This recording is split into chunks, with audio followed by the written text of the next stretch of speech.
the Worcester Senior Center, Rebecca King from Quinsigamond Community College, and we're going to do some recipes for the month of February for our Heart Healthy. So we're going to do a few recipes that are going to be something that have lower in fat, lower in calories, have some healthy techniques for you. So the first thing we're going to do is we're going to do some roasted potatoes. And we're going to get those started first because they're actually going to take the longest to cook. So the first thing that we want to do is we're going to set our ovens to preheat. And you want to set your ovens to 400. Okay, we're going to set our ovens to 400 degrees. If you, actually, I'm going to set mine. Mine's a convection oven, so I'm going to set mine to 400. You can set yours at home to about 425. So 425 would be a good temperature for your home ovens. I have the convection ovens with the fan, so I'm going to turn mine down to 400. I'll turn my ovens on to 400. And so I'm all set there. So the next thing I'm going to do is I'm going to measure out my recipe. If you can use, this recipe calls for 4 potatoes. That's if you do 4 like red skin potatoes. So for this roasted potato recipe, you can pretty much use any thin skin potato. So a red potato, Yukon Gold potato. I'm going to use these fingerling potatoes, which are tricolored. They have multiple colors. I've got gold, I've got red, I've got purple. And I'm going to use these potatoes because they actually have a nice skin and they're really ideal for roasting. So I'm going to do roughly about 4 potatoes worth of potatoes for this. Because mine are pretty small. Okay, so for these fingerling potatoes, they range in size. The fingerling potatoes are kind of an oval in shape. They have a very thin skin. They can be really tasty. They pick up a lot of seasoning really well, which makes them a really great roasting potato. So I'm going to go ahead and just give these a quick rinse.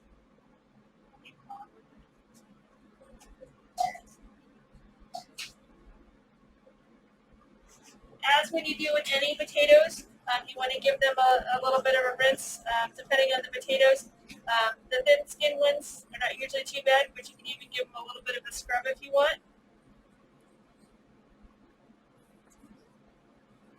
Give these a little rinse. You can kind of rub them with your fingers a little, get the excess dirt or residue off of there.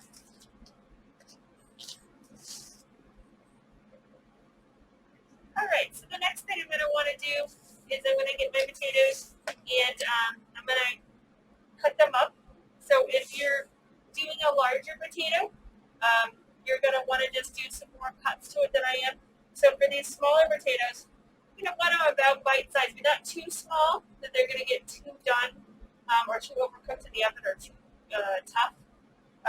So I'm going to do them about a bite size, maybe a little bit bigger. Okay, so nice kind of cube to them. These are smaller. Like I said, if you're using a larger potato, a larger Yukon Gold potato, or a red potato, you're going to want to just do them into a nice bite-sized piece, but nothing too small. Most grocery stores carry these assorted fingerling potatoes, so they're not hard to find in the vegetable sections. They give kind of a nice color and appeal, but like I said, you can use any standard red or gold potato. Like I said, you're really looking for that what they call a waxy potato, that thin potato. They're typically called waxy because they're ideal for roasting. They have that thinner skin, and it's also the composition of their flesh, which is what makes them ideal for something like this for roasting. Okay. So you can see these have a nice pink kind of look and consistency to them, which is going to make them really pretty on our plate. So when you're talking about heart-healthy items, what we're really looking for is something that uses little fat or fairly healthy fat. So something like an olive oil would be considered a healthy fat. It's typically high in monosaturated fat, which is good. It helps boost your good cholesterol.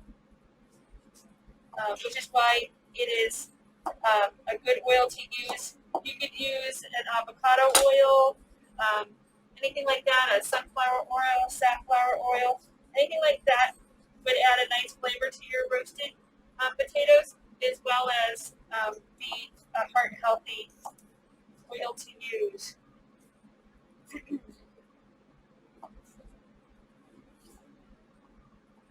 Just about done with my potatoes. Like I said, we've got some of these nice golden ones, okay? And then I've got some of these nice purple ones. They look almost like they're black. They're a nice purple color.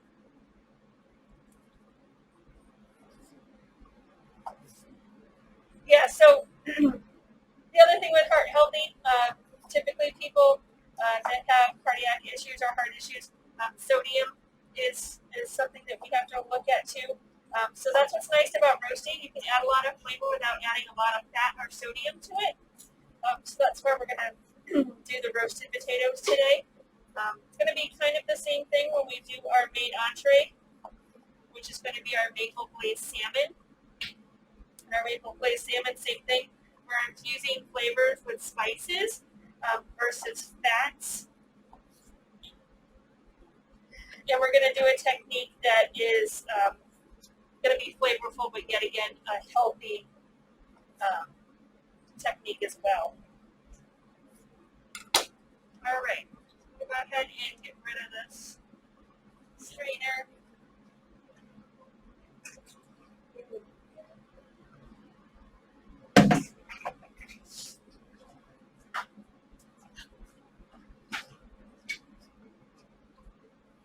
All right, so once you have your potatoes all done into the pieces that you like, I'm going to put these into a bowl.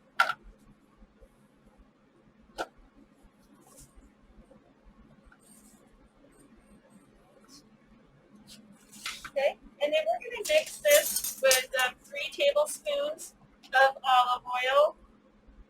Like I said, the olive oil is going to be that nice healthy fat. It's going to add a nice flavor to our potatoes as well.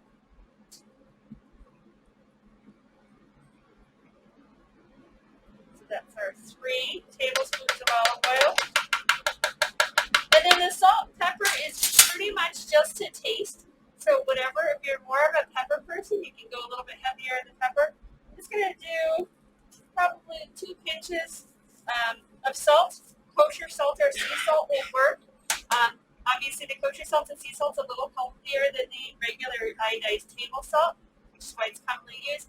It also kind of gives you more bang for your buck, so it's a little bit more intense flavor. You get a little bit more coverage with that salt than you would with a table salt. So less is more kind of situation. So you're actually going to get some really good flavor by using a little bit less. I like to use great, nice kosher salt or something like this, but sea salt is just fine too. It depends on what I'm doing. I like to do a nice sea salt if I'm doing meats or things like that I really kind of want to have that flavor in there. But when I'm doing something basic like roasting or doing my vegetables, just a good kosher salt is fine. Same thing with the pepper. Do about 2 good pinches for mine. Like I said, for you, it's going to be based on your kind of taste of what you want to do. Get myself. So you can just do a wooden spoon, a spatula, anything that you have handy, a metal spoon. I'm just going to stir to coat these. You really want to get those salt pepper grains evenly distributed through our potatoes, as well as getting them pretty well coated with that oil mixture. Okay. All right, so the next thing I'm going to do is I'm going to prepare my pan. When I roast vegetables, I like to use oil, something most of us have handy.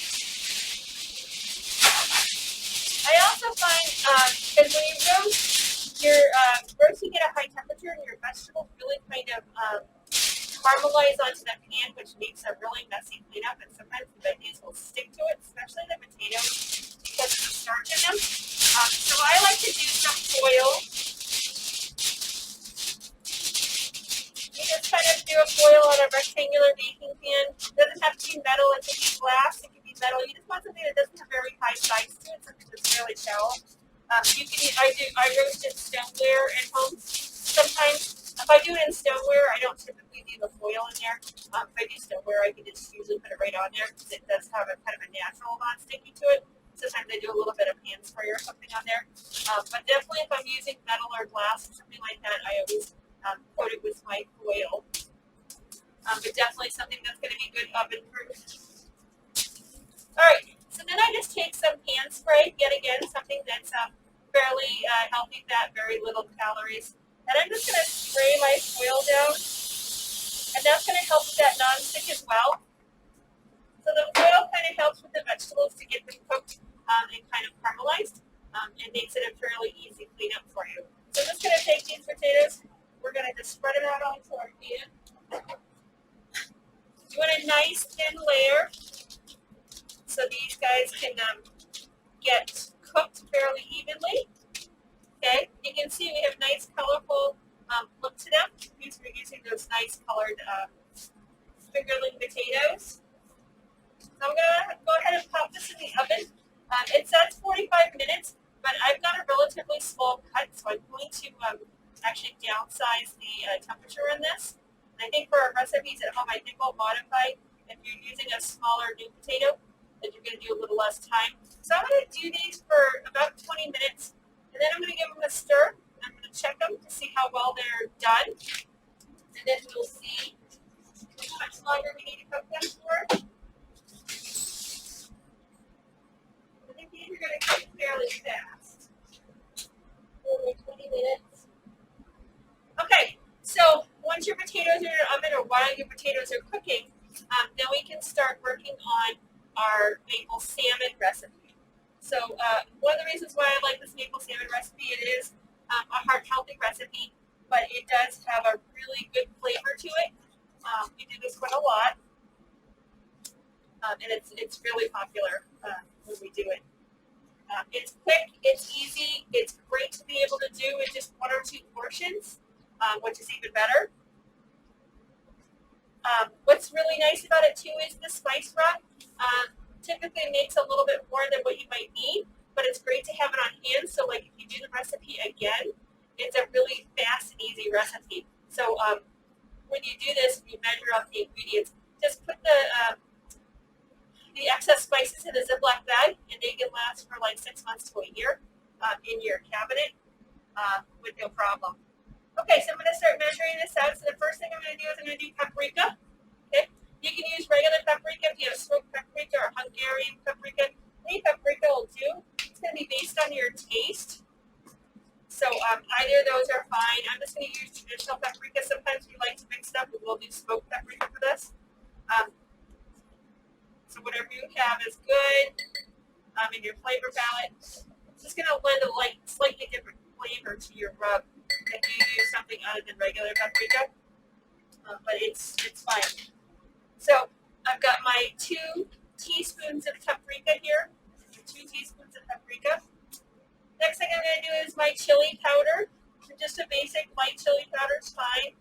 If you only have dark chili powder, that's fine too. Just going to change the flavor and the color just a little bit, but nothing too crazy. So if you only have dark chili powder is fine. This one's light that I'm using. We've got our 2 teaspoons of chili powder.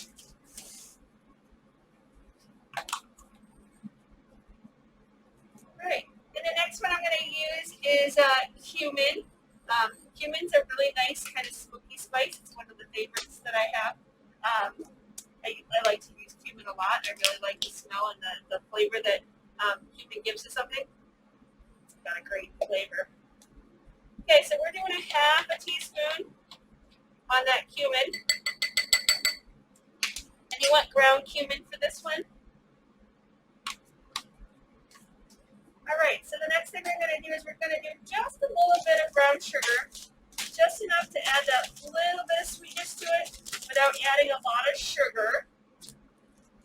Because when we do this, the grand scheme of things, the half a teaspoon that we're using is going to be pretty insignificant to what we're doing here. You can use a different measuring spoon. I don't want to put that chili one in my brown sugar. Brown sugar, typically you want to kind of level off and pack a little bit. Okay, I like to use my bag to do that. Kind of level off with my hand, pack it at the same time. All right, so I've got my half a teaspoon of brown sugar there. So up to now, you should have your 2 teaspoons of paprika measured out, our 2 teaspoons of light chili powder measured out. We should have our half a teaspoon of ground cumin and our half a teaspoon of brown sugar. So next thing we're going to do is our salt. Okay, and in this case, we're going to do 1 teaspoon of kosher salt. Like I said, it's a nice salt for rubs and things like that. We're going to 1 teaspoon of kosher salt. All right, so that's added to our array here. And lastly, what we're going to do is we're going to do our 1 tablespoon of maple syrup.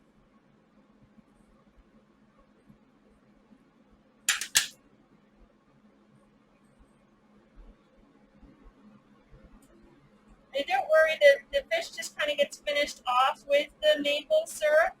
And even if you just want to brush it with it at the end and cook it for another few minutes, a lot of that sugar and everything will kind of cook off on there. So it seems like it might be a little bit, but it's not bad. Of course, this recipe is for 6 portions too. So you can scale back the maple syrup if you wanted to, if you're only doing a couple of fillets. All right, so what we're going to do now is we've got our portions of salmon. You can get them in the store, just kind of in these prepackaged portions, or whether or not you get them from the fish market, whichever you do, or from the supermarket. So I'm going to go ahead, I'm going to cut these open.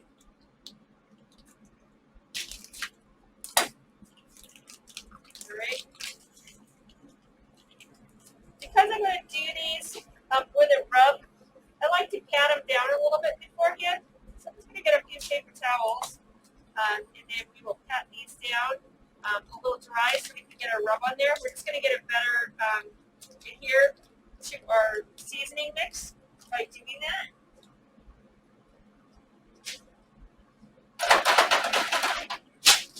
And I also like to do to pat them down a little bit. Like I said, you can just take a paper towel. I usually like to just put one on the bottom and then one on the top. Just kind of pat it down. You can see the moisture coming through the towels pretty instantly. That's pretty common, whether or not you use the vacuum packaged fish like we did, or whether or not you buy from the fish market. You're still going to have that moisture in there. So like I said, by patting them dry, you're actually going to kind of kill 2 birds with 1 stone. You're going to get your mixture to adhere a little bit better to your fish, but you're also going to be able to do a better sear on them to sear them off when we go to cook them. All right, so I've got these fairly patted down. So the next thing I like to do is I like to just run my hands over the fillets a little bit, make sure there's none of those little pin bones in there. And I like to be surprised by that when I eat. Just rub my hand over them. Even the best kind of fish markets can miss those bones sometimes. So these are pretty good, so I'm going to get rid of that. All right, so the next thing we're going to do is we're going to mix our spice mixture.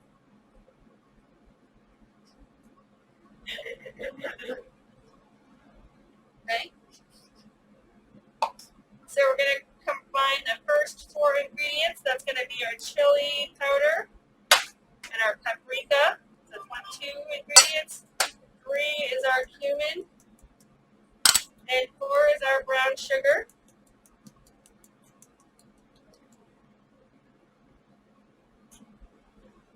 All right.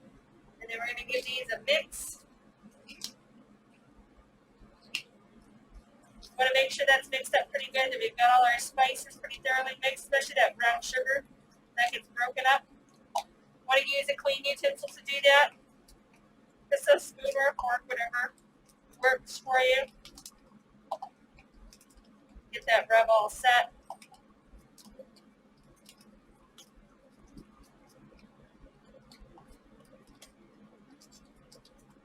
So you notice I measured out all the ingredients separately.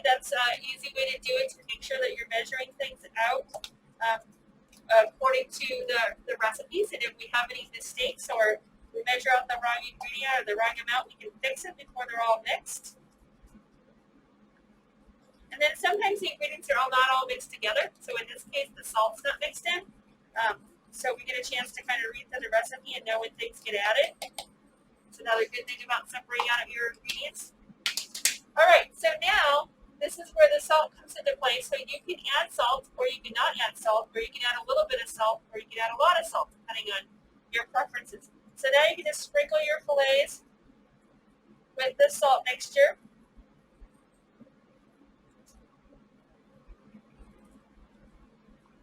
Remember, this is recipes for 6, so if you're doing less, obviously you're going to use less salt than what's in our bowl. Okay, so go ahead and mix it up because it's always good to have that spice mixture kind of left over to be able to do this quick and easy the next time you have 1 or 2 fish fillets you want to do. Okay, so what I'm going to do now to reduce kind of the cross-contamination, because we want to be able to save this mixture in the future, is I'm just going to take and sprinkle this on with my spoon. So we're not getting those hands that we've been touching the fish in our mixture. And that gives us the ability to preserve that mixture for a later date if you're not doing all 6 fillets. So now you're just going to take your hands, okay? The nature of a rub is that we rub it in. You can rub it in the top. You can rub it in the sides. I even just use my board and kind of get all that loose stuff. And that's a nice way to pick up the sides, to get to rub on the sides of your meat or your fish fillets. Okay, so now I'm going to flip them over. We're going to do the same thing. We're going to take our container, our clean spoon, sprinkle a little bit more mixture on these. Okay, we're going to rub that in. Okay, get that good rub on both sides. Same thing with that residue that's on your board. Get those sides, those flat sides of your fish. Okay, once you feel like you've got rub, as much rub as you want on there, you're pretty well coated. You can go ahead and just wash your hands.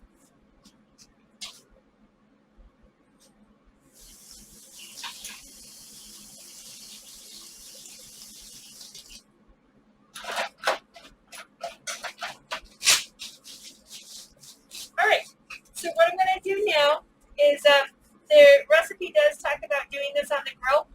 I actually do this in the oven a lot because we don't have a lot of grill options here. So you can do it on a stovetop grill if you want, or you can just do what I'm going to do, which is searing it on the stovetop. So I'm going to do this over medium. You want it on a good medium-high heat, not too high that you're going to scorch your fish or get it too dark.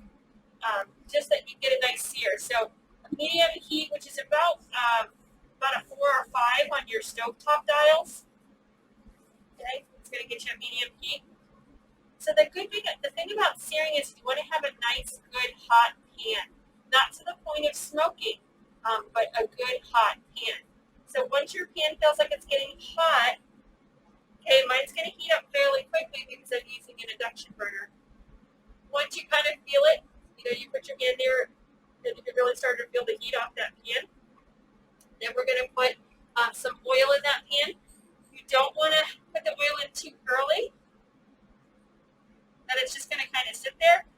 But you also don't want to put it in when the pan's too hot because it's going to really smoke your oil. So you want to be careful with that. So you want to do it just where your pan starts to feel kind of hot when you lower your hand to it. Don't put your hand on the pan, just above the pan. It starts to feel the heat. And then the other thing you can do is you can do what I call like the oil dance. And that's if you drop anything into the pan, it should do a little bit of a sizzle. I can tell you how hot it is. You can even kind of do a splash of water. I'm just going to take a few grains of salt and see how that works in the pan. So mine's not quite heated enough. You're going to want to let that get a little bit hotter. Like I said, you want a good hot pan for searing, but not too hot. And like I said, If you have water available, you can just kind of put just a little bit of water in there. And if it kind of sizzles and dances around, then your pan should be pretty well done. Okay. Feeling like I'm pretty good here. So I'm just going to take my fish, and you can just put it down on your pan. You're looking for that nice sizzle.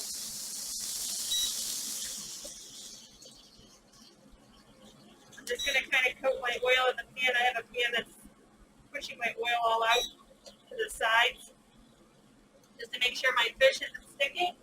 Get myself a spatula.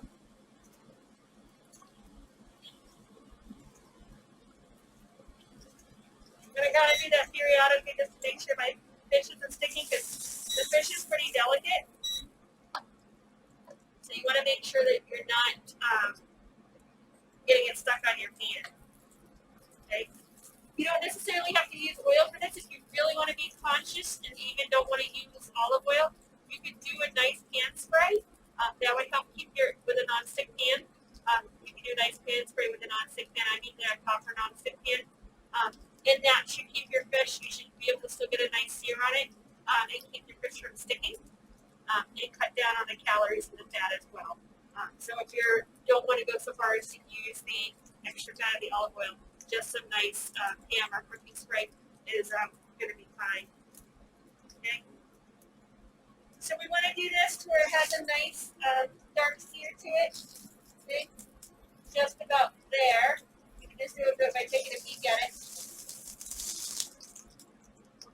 Almost there.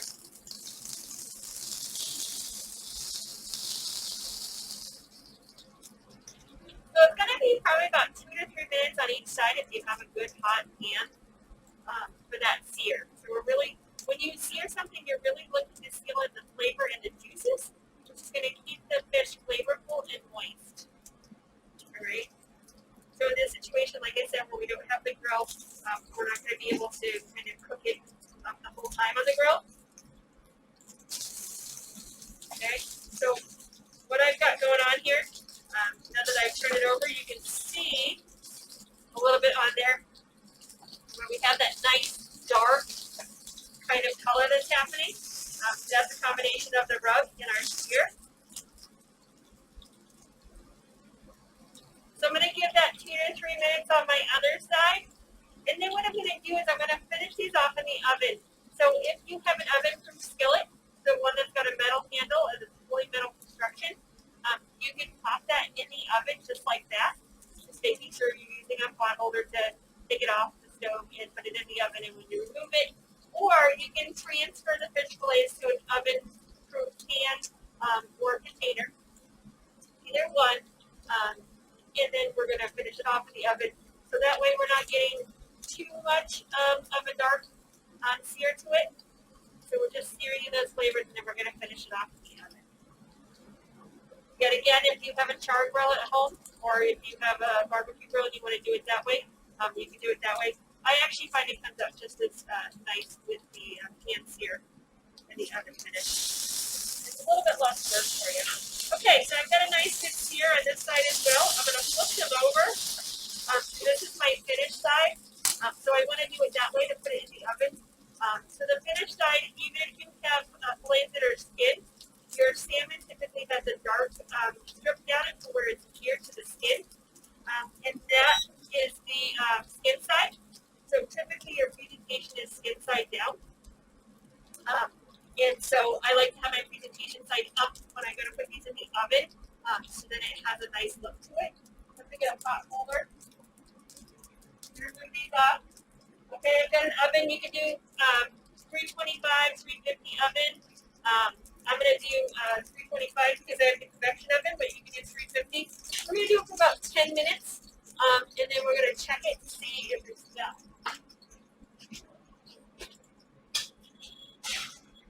Like I said, I have an oven-proof skillet. I'm going to put the whole skillet right in there. I'm going to set my timer for 10 minutes. Okay, so while that's cooking, I go ahead and get rid of my board here.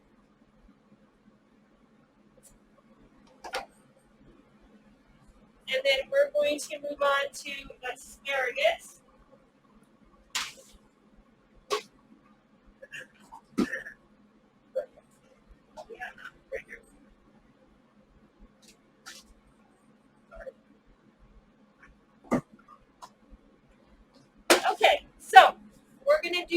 roasted asparagus to go with our salmon and our roasted potatoes. So kind of on that theme of the heart-healthy techniques and flavors. And it's going to look really nice on our plate. We're going to have some nice color contrast here with these. You can do any vegetable that you want with this, but we're just going to do asparagus because we're really looking to kind of balance out the flavor and the nutrients and the colors on the plate. So I'm actually using frozen asparagus, but you can find the frozen asparagus spears in the store. So if you want to do that, you can. Or you can use fresh asparagus. The fresh asparagus, you just want to make sure you wash them. And then you're going to snap the ends. Okay? By snapping the ends, you'll be able to get rid of the dead kind of part of the asparagus. The part of the asparagus is just kind of on the ends. It can be really chewy and tough and hard to eat. So that's why when you snap them, it's going to snap to the point where it's the freshest. And that's typically, so you can either just snap one or two of them and then cut the rest of your pile that way. Or you can just snap each one of them if you're only doing one bundle. It doesn't take too long to do that. However you want to do that. But I'm using frozen ones and mine have already been snipped and snapped to that length. Okay? So I'm going to go ahead and do about a tablespoon of olive oil here.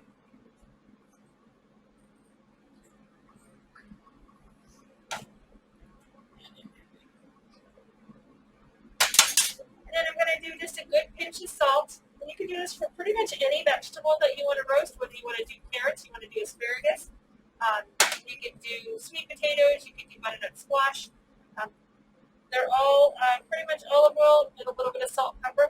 You'd be amazed on how, so not only is it a healthy technique to roast your vegetables like this and flavorful, but it also makes them really sweet without adding a lot of sugar. You'd be amazed at how sweet, because that roasting actually kind of caramelizes the vegetables. It brings up those natural sugars, which makes them really flavorful. And believe it or not, your asparagus will also be fairly tender as well. So much like I did with our potatoes, I'm going to add some oil to my pan as well.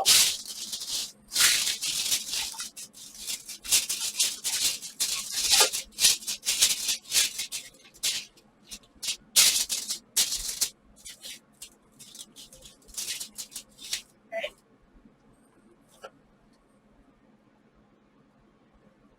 So all I did was just kind of hand toss the asparagus with my salt, pepper, and olive oil. Did that nice coating like we did with our potatoes. Now we're going to kind of spread these out, just like we did with the potatoes, into a relatively thin layer. We want that because we want them to be able to cook pretty evenly. Okay. Cook fairly evenly there. Okay. I'm going to take these and I'm going to put these in the oven for about 10 minutes. And while those are starting, I'm going to pull out my potatoes. And I'm going to give those a check to see how they're cooking. And also check the tenderness on them.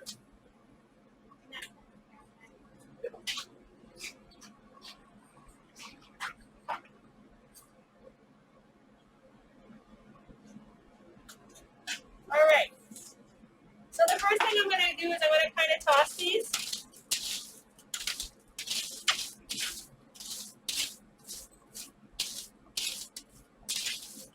So they'll cook and brown a little bit even. And then I'm going to give them a check for doneness.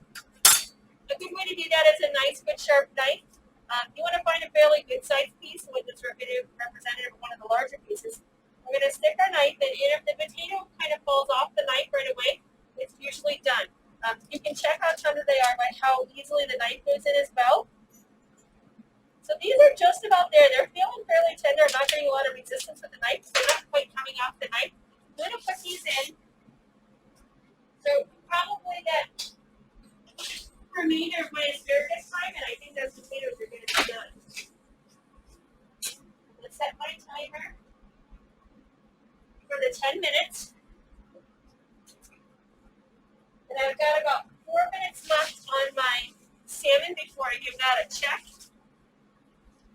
get rid of a few things here. Okay, so your spice rub. So like I said, whatever we have left of our spice rub, you can just put that in an airtight container or a Ziploc bag. And I just label mine usually as maple salmon rub or just a maple rub, barbecue rub, whatever you want to do, you can do. And like I said, if you do a container like this, you can just put a lid on it and just store it with your spices. Or you can just put it in a Ziploc bag, label it, date it if you want. If you're concerned about how long it's going to be hanging around, you can date it, and then you know exactly what it is and how long it's good for. Okay, so we have, so the recipes will be posted for these. Like I said, the way we prepared things today is kind of the logical order. So we did our potatoes first because those take the longest. Those are going to probably be somewhere close to 30 minutes when we're all said and done. So we're able to do that, do all our prep for our salmon, prepare our salmon, get that in the oven. And like I said, that's going to be about another 3 minutes. So it's going to be about 5 or 6 minutes in between that and when our potatoes and asparagus are going to be done, which will be a really nice timing because that'll give our salmon a little time to rest for a couple minutes.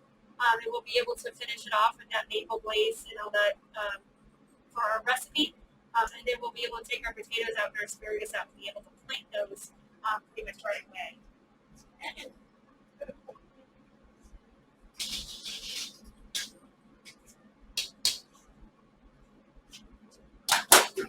Okay.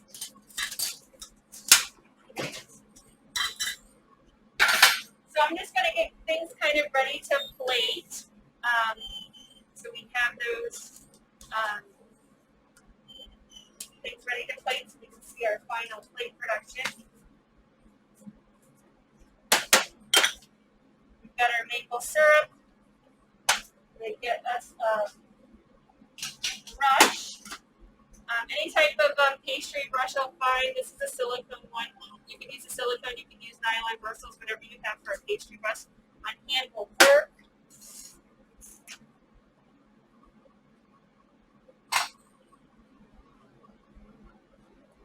So yeah, so just remember what we're doing with the timing of this, like I said, is getting those potatoes going because they take the longest, then the salmon preparation, and then finally the asparagus, because even if you're using fresh asparagus, it's not going to cook longer than 10 minutes. Right. So I'm just going to grab a thermometer.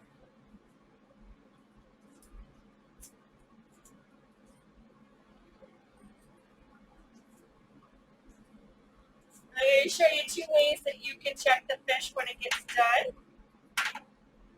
Just about there.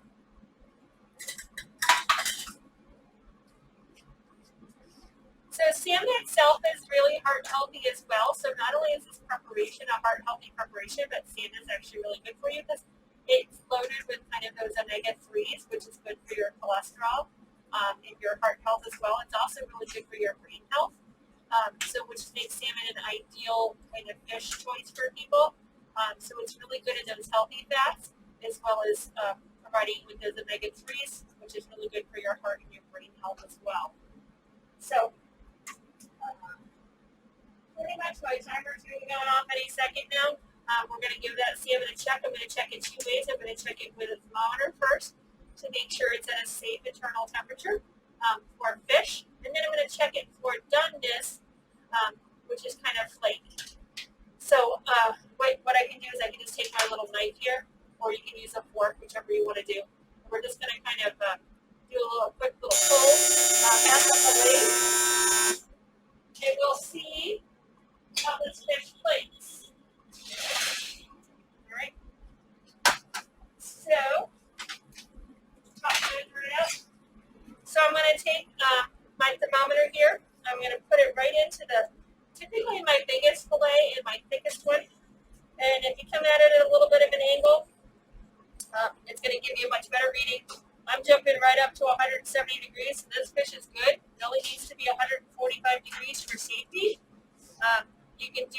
the doneness test by just kind of taking your fork and flaking it. I can see that that is plenty done. It's pulling right down on me. It's flaking off. So I'm going to take these. I'm going to remove these right from my heat.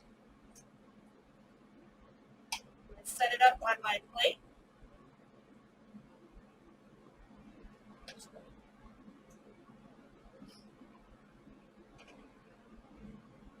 Right, so I've got my one piece here.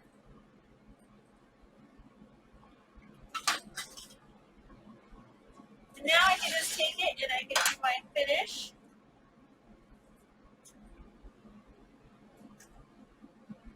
If you want to do the maple syrup either way, you can just brush it on your plate. Or if you wanted to brush it in your pan and put it back in the oven for a few minutes, you can. It's just a matter of preference. I like to get a little bit of that nice syrupy glaze on there, so I usually just do it on my fish after it comes out.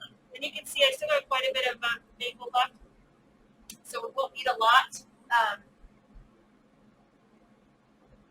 So a lot of this maple will not go on these two pieces. There's still plenty of maple left. So that 1 tablespoon really goes a long way. So now my fish is there. We're going to let that rest for another minute or two. And then I'm going to go ahead and take a look at my potatoes and asparagus. Those have about another minute on them. And then we'll be able to check those, see that those are okay. And then we'll be able to do our final plating. So most people are tempted to serve your fillets with a lemon wedge. Not ideal for this one because of the rub and the maple. So we would garnish this with a lemon. And that's what's going to be really nice, that we have the nice color of the potatoes in the asparagus, because we won't have that lemon accent. You can do lemon if you want. It's just going to be kind of an interesting flavor with the rub that we use in the maple. You're going to kind of lose that sweet and spicy context by adding that acid in there. So definitely that's something that we need to garnish with lemon. But this is a great, quick and easy healthy meal that you can do with 1 or 2 portions of fish. You can see I just did this with 2 portions of fish. That's heart healthy. Definitely super easy and really great wow factor. If you have some people coming over for dinner, you have somebody you want to impress, this is a perfect meal for that. Healthy, quick, easy presentation, extremely nice. And we've done it in probably less than a half hour. So you can kind of consider this a 30-minute meal. All right, so I'm going to check that asparagus and potatoes. Pretty much at their time.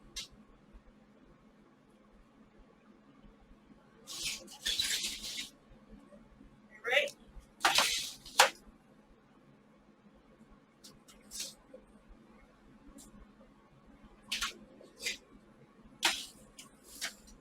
So remember, we're checking for doneness here. Get a nice big potato. It's pretty tender to the knife here. Oops. Yeah, not getting a lot of resistance. It doesn't. They don't necessarily always fall off the knife when you roast them, because when you roast them, you get kind of that crispness of the skin. It will adhere to your knife a little bit, but I can definitely tell that this knife is going in no problem. So I have a little bit of resistance. If you're questioning that, you can definitely take one, carefully take a bite of it, and see if it's at the doneness that you want. But these are definitely kind of good to go. So I'm going to take my potatoes. We're going to plate that on here, whatever portion that you want. I'm just doing a couple different colors here so we can get some of that color on the plate. All right, and my asparagus, what you're really looking for is color. And then you can give it a little bit of a pinch to see how it is for doneness. So have a little bit of a brown color to it.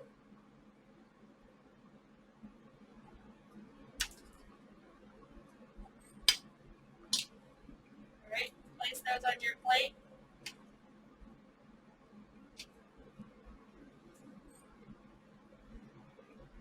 All right, so that's pretty much our plate. And I'm sure Matt will take a nice picture of that for you and put it at the end of this video so you can be able to see the plate presentation a little bit better. As well as these will also include some pictures of the finished product on your hands, so you can see a little bit closer as to how this stuff should look. So that's pretty much it for our quick, easy, heart healthy meal for the month of February. And thank you very much.